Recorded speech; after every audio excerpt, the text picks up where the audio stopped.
Forced oscillation and resonance. इसको पढ़ने से पहले अपन क्या देख चुके हैं कि हमारे पास जब अपन बात करते हैं सिंपल हार्मोनिक मोशन की, तो ये आपके पास फोर्स की इक्वेशन होती है, या बोलो फोर्स इस फॉर्मेट में होता है। तो हमारे पास पार्टिकल सिंपल हार्मोनिक मोशन में होगा। ये आपके पास एसएचएम की नेसेसरी एंड सफिशिएंट कंडीशन है। उस केस में पार्टिकल का जो डिस्प्लेसमेंट है वो आपका साइनोसोडल फॉर्म में पीरियोडिकली वेरी करेगा और एम्पलीट्यूड कांस्टेंट रहेगा और फ्रिक्वेंसी इस तरीके से निकलेगी। बराबर है। ये पूरा पार्ट हम एसएचएम में स्टार्टिंग में देख चुके थे। फिर अपन ने बात की थी डैम्प्ड ऑक्सीलेशन की, यानी कि एक और फोर्स प्रेजेंट हो वहाँ पे जिसकी वजह से एनर्जी कंटिन्यूसली डिसिपेट हो। तो आपके पास यानी कि एक जनरल फॉर्मेट जहाँ पे ड्रैग वाला या फिर damping force is directly proportional to its velocity and opposite to the direction of velocity. तो फोर्स की फॉर्मेट इस तरीके से कुछ रहेगा, जनरल फॉर्मेट। उस केस में इस इक्वेशन का जो आंसर रहता है डिस्प्लेसमेंट की, इस तरीके से इक्वेशन आती है जहाँ पे एम्पलीट्यूड एक्सपोनेंशियली डिक्रीमेंट रहेगा, एक्सपोनेंशियली डिक्रीजिंग रहेगा, और जो फ्रिक्वेंसी है in the presence of damping forces वो चेंज हो जाएगी। डैम्पिंग फोर्स के एब्सेंस में फ्रिक्वेंसी कितनी थी, ओमेगा नॉट, और यहाँ पे कितनी है, ओमेगा डैश। समझ में आ रही बात। तो फ्रिक्वेंसी चेंज हो जाएगी, और जो न्यू फ्रिक्वेंसी है और पुरानी फ्रिक्वेंसी है जो नेचुरल फ्रिक्वेंसी ओमेगा नॉट, उसके साथ ऐसा कुछ रिलेशन देखने को मिलेगा। ये कैसा है उसकी डेरिवेशन पे अपन नहीं कहते, अपन बोले थे फोर्स ऐसा होता है तो ये ऐसा होता है, दैट्स इट। बराबर है। जहाँ पे बी आपके पास डैम्पिंग कांस्टेंट बोलते हैं अपन बी को। ठीक है। तो ये हमारे पास अब तक का नज़ारा था। तो यहाँ पे समझ में आ रहा था कि, और एक और चीज़ यहाँ पे अपन बात करते बी की वैल्यू स्मॉल होनी चाहिए। जब स्मॉल होगा तभी आप पास ये जो मोशन है वो ऑलमोस्ट पीरियोडिक होगा और एम्पलीट्यूड धीरे धीरे कम होगा, जिसे अपन डैम्प्ड हार्मोनिक मोशन बोलते हैं। ठीक है। अदरवाइज ऐसा नज़ारा नहीं रहेगा। अच्छा, यहाँ पे देखो ऑक्सीलेशन का एम्पलीट्यूड कम क्यों हो रहा है, क्योंकि धीरे धीरे उसकी एनर्जी डिसिपेट हो रही थी। हाँ है ना। अब थोड़ा इमेजिन करके देखो, यदि एनर्जी डिसिपेट हो रही है और उसके बदले आप एनर्जी देते रहो तो नज़ारा कैसा होगा। तो सर फिर तो पॉसिबिलिटी कि वो ऐसे चमक जाए दोबारा, बिल्कुल। यानी कि सोचो कि अब जो नज़ारा हो रहा था एयर के प्रेजेंस में एक एनर्जी डिसिपेट हो रही थी, अब मैं एक फोर्स अप्लाई कर रहा हूँ,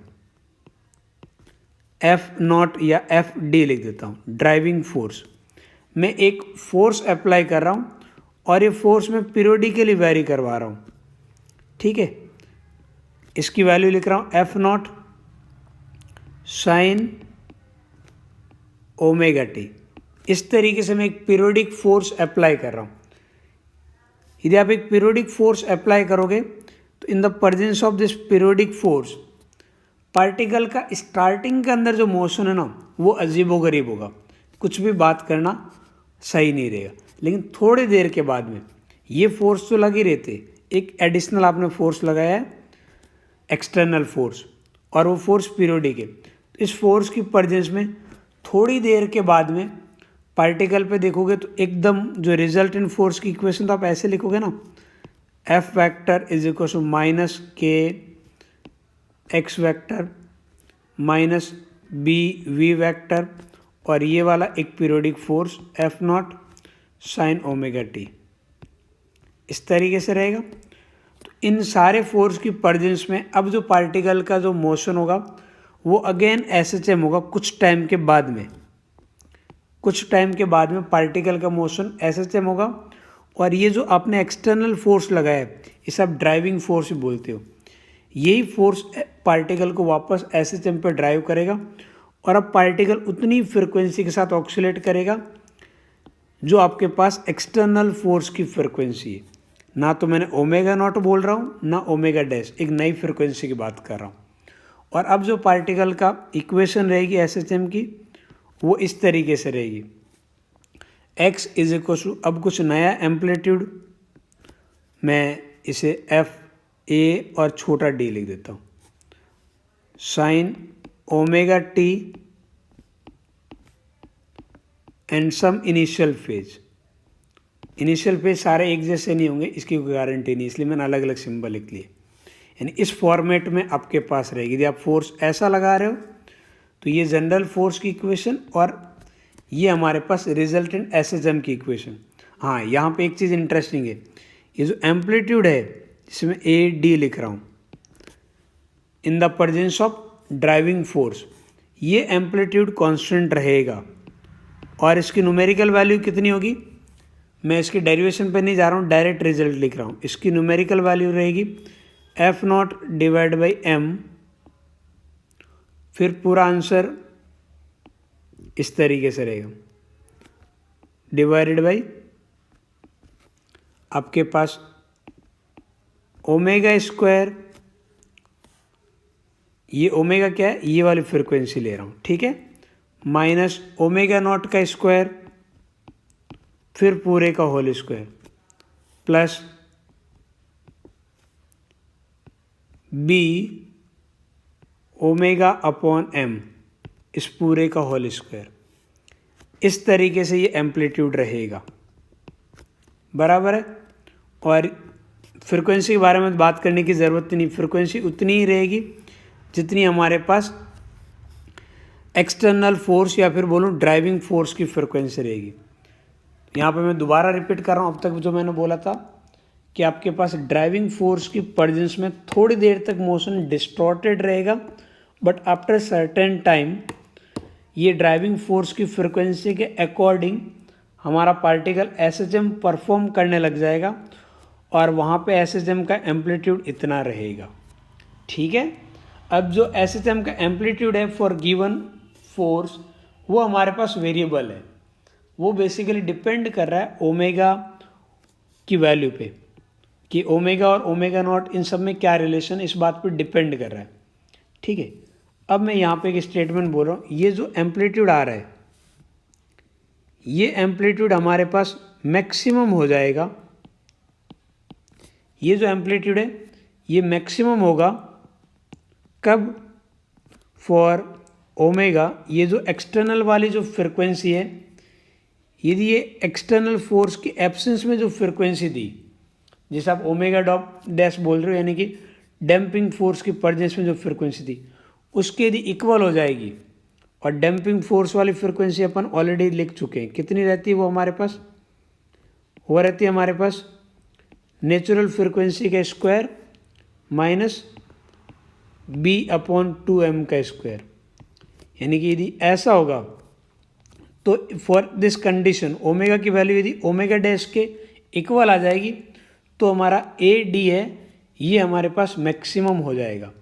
ए डी की वैल्यू क्या हो जाएगी, ये हमारे पास ए डी मैक्सिमम होगा। इस कंडीशन में ए डी क्या रहेगा, यानी कि जो एम्पलीट्यूड रहेगा वो हमारे पास मैक्सिमम रहेगा, बराबर है। और इसी को अपन बोलते हैं रेजोनेंस, इसी को अपन क्या बोलते हैं, रेजोनेंस,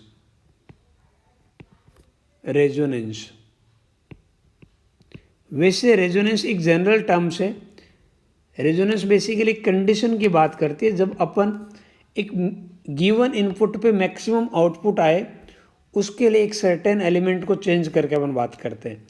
तो यहाँ पे उसी ड्राइविंग फोर्स पे ओमेगा की वैल्यू क्या लें कि हमारे पास रिजल्टेंट जो मोशन है जो एसएचएम है उसका एम्पलीट्यूड मैक्सिमम हो, तो उसके लिए ड्राइविंग फोर्स की जो फ्रिक्वेंसी है वो आपके पास डैम्प्ड ऑक्सीलेशन की फ्रिक्वेंसी के जैसे ही इक्वल आएगी उस मोमेंट पे एम्पलीट्यूड मैक्सिमम आ जाएगा, और इसी कंडीशन को अपन क्या बोलते हैं, रेजोनेंस बोलते हैं। एक और छोटी सी बात यहाँ याद रखना, अपन ने बोला था, एक चीज़ बोली थी, मैंने कहा था if B is small, B की वैल्यू हमारे पास स्मॉल या वेरी स्मॉल होगी, बी यदि बहुत छोटा है फॉर स्मॉल डैम्पिंग, यानी कि for small damping, for small damping,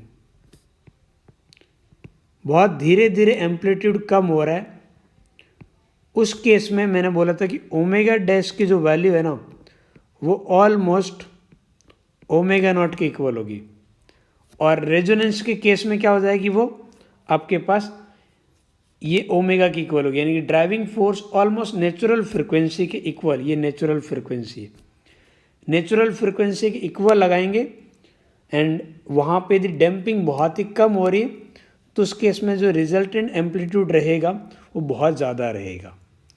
resultant amplitude क्या रहेगा? बहुत ज़्यादा। आपको पता है यदि मैं बी की वैल्यू को 0 ले लूँ तो बी की वैल्यू 0 लेने के केस में ओमेगा की वैल्यू यदि ओमेगा डैश ओमेगा नॉट की इक्वल हो जाएगी तो आपके पास एम्पलीट्यूड इन्फाइनाइट चला जाएगा।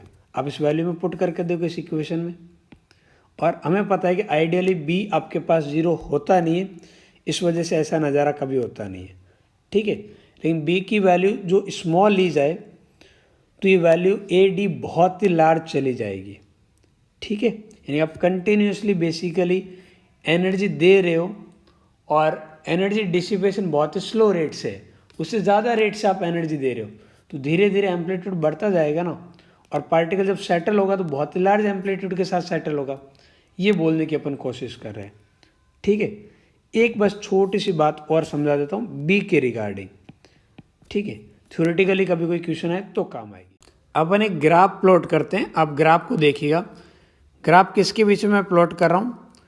एक एक्सिस पे मैं ले रहा हूँ हमारे पास जो ड्राइविंग फोर्स है उसकी फ्रिक्वेंसी ओमेगा, और दूसरा यहाँ पे मैं ले रहा हूँ इफेक्टिव जो हमारे पास एम्पलीट्यूड आ रहा है उसकी बात कर रहा हूँ, ठीक है। तो इसका जो ग्राफ आएगा ओमेगा का वो देखिए, आपको पता है ग्राफ की वैल्यू यहाँ कहीं जब आप पास ये ओमेगा ऑलमोस्ट ओमेगा नॉट के इक्वल हो जाएगा, या फिर मैं इसे मोर प्रिसाइजली बोलूँ तो ये आपके पास ओमेगा डैश के इक्वल हो जाएगा, तो उस मोमेंट पे आपके पास ग्राफ में पीक आना चाहिए। तो ये ग्राफ कुछ ऐसा रहता है, ठीक है। ग्राफ की वैल्यू कुछ इस तरीके से रहती है, ये हमारे पास ग्राफ की वैल्यू रहेगी, और ये बी की अलग अलग वैल्यू पे ये ग्राफ अलग अलग रहेगा। एक ग्राफ ऐसा प्लॉट कर रहा हूँ, दूसरा ग्राफ में ऐसा प्लॉट कर रहा हूँ,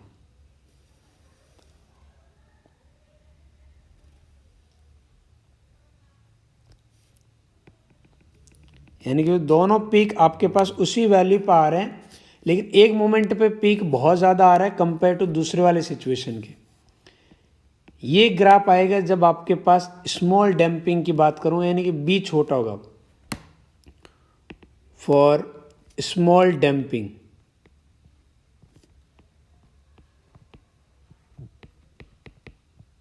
और ये वाला ग्राफ आ रहा है जब आपके पास लार्ज डैम्पिंग की बात हो रही है।